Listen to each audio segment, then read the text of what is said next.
Shalom Bapak Ibu Saudara-saudari yang dikasihi dan mengasihi Tuhan. Kita bersyukur karena sampai hari ini Tuhan boleh menjaga dan memelihara hidup kita. Mari kita datang kepada Tuhan. Tuhan, terima kasih. Kami bersyukur untuk kasih setiamu di dalam hidup kami. Hari ini Tuhan, kami boleh ada sebagaimana kami ada. Itu semua karena kemurahan-Mu. Sebentar kami akan membaca merenungkan firman-Mu.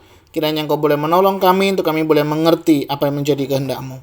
Kami berdoa ya Tuhan di dalam nama Tuhan Yesus Kristus. Haleluya. Amin.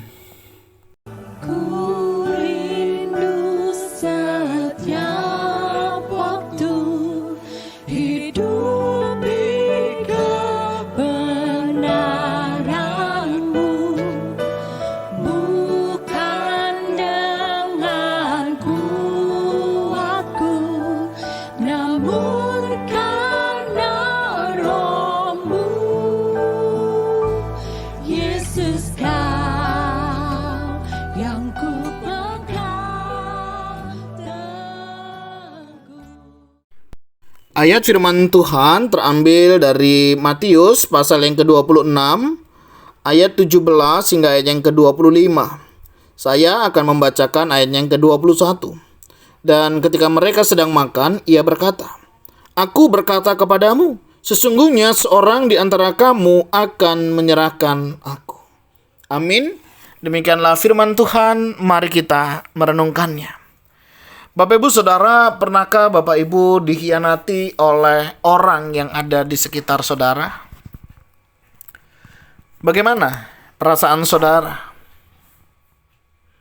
Ya, mungkin kita merasa tidak nyaman, tidak sejahtera. Kenapa dia kok tega melakukan demikian kepada saya? Dan mungkin ada banyak pertanyaan, mengapa, kenapa hal itu bisa terjadi. Nah Bapak Ibu Saudara, perikop yang kita baca di dalam Matius pasal yang ke-26 sampai ayatnya yang ke-17 sampai ayatnya yang ke-25 ini menceritakan bagaimana Yesus menyampaikan di dalam perjamuan malam itu bahwa ada di antara murid-muridnya yang akan menyerahkan dia. Memang waktu penyerahan itu akan tiba. Memang penyerahan itu akan terjadi. Tetapi celakalah yang olehnya anak manusia itu diserahkan. Bapak Ibu Saudara, sesuatu yang mungkin kita nggak pernah pikirkan atau kita bayangkan di dalam kehidupan kita. Ada orang-orang yang mungkin selama ini bersama dengan kita, yang selama ini kita dukung, kita perhatikan, ternyata bersikap berbeda di belakang kita. Inilah yang dialami oleh Tuhan Yesus. Kita tahu siapa yang melakukan pengkhianatan itu.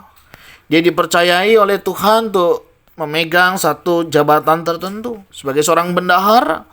Tentunya Yesus sangat percaya kepada dia. Tetapi orang yang dipercayainya ini justru mengkhianati dia.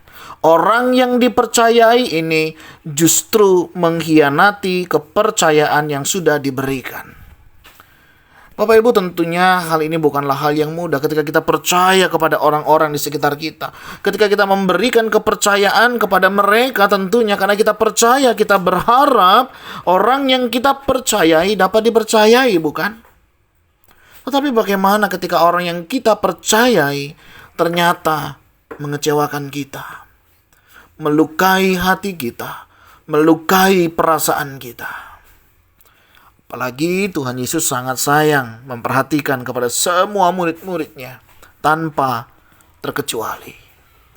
Bahkan Yudas yang Tuhan Yesus sudah tahu bahwa dia yang akan menyerahkan, Yesus pun tetap melayaninya dengan baik.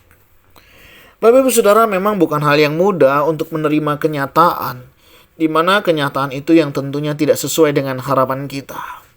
Apalagi mereka adalah orang-orang yang dipercayai, apalagi mereka adalah orang-orang yang kita berharap dia dapat melakukan tugas tanggung jawabnya dengan baik. Saya tidak tahu apakah Bapak Ibu juga sudah pernah mengalami satu peristiwa seperti ini. Bapak Ibu percaya kepada seseorang, entah itu keluarga, Entah itu teman, entah itu kerabat, entah itu orang-orang yang di sekitar saudara, atau di dalam pekerjaan menjadi rekan sekerja. Bapak Ibu Saudara percaya kepadanya, mempercayakan kepada mereka tanggung jawab. Tetapi ternyata orang yang kita percayai, orang yang selama ini kita berharap kepada mereka bisa dipercaya, ternyata mereka tidak dapat dipercayai. Saya percaya ini bukan hal yang mudah. Tapi ketika ini terjadi, bagaimana respon kita? Mari kita belajar dari Tuhan Yesus. Yesus tetap mengingatkan dan memberikan peringatan kepada mereka. Kita rindu orang yang berbuat salah ini, dia bisa sadar. Tetapi ternyata dia pun tidak menyadarinya. Padahal beberapa waktu sebelumnya dia sudah bersepakat dengan para imam dengan 30 keping perak. Tetapi di malam itu Yudas yang hendak menyerahkan dia itu menjawab, katanya, "Bukan aku, ya Rabi." Dengan berani dia mengatakan, "Bukan aku." Padahal sudah jelas-jelas dia yang bersepakat dengan para imam dan dia sedang mencari waktu untuk menyerahkan Tuhan. Menarik jawaban Tuhan. Kata Yesus kepadanya, "Engkau telah mengatakannya." Harusnya Yudas bisa bertobat saat itu. Harusnya Yudas bisa menyadari kesalahannya itu. Tetapi tidak.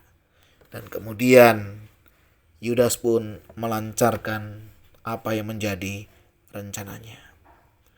Orang yang berbuat dosa, hidup terus di dalam dosa, dia akan terus melakukan dosa. Hal ini tentunya menjadi pelajaran bagi kita. Jika kita sadar kita berdosa, harusnya segera sadar, kita bertobat, meninggalkan hal itu, dan kita memperbaiki hidup kita.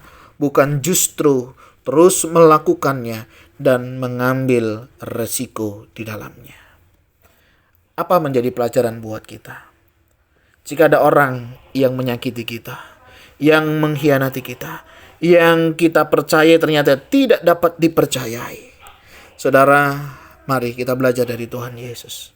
Selagi masih ada kesempatan untuk kita mengingatkan, ingatkan mereka. Tapi kalau mereka sudah tidak lagi mau diingatkan, biarlah Tuhan yang memprosesnya. Nah, Bapak Ibu Saudara, pelajaran yang kedua yang bisa kita terima. Ketika kita sadar kita salah, kita sadar kita sudah diingatkan, harusnya kita menyadari, bertobat dan meninggalkan cara hidup yang lama. Dan memperbaiki hidup kita menjadi lebih baik.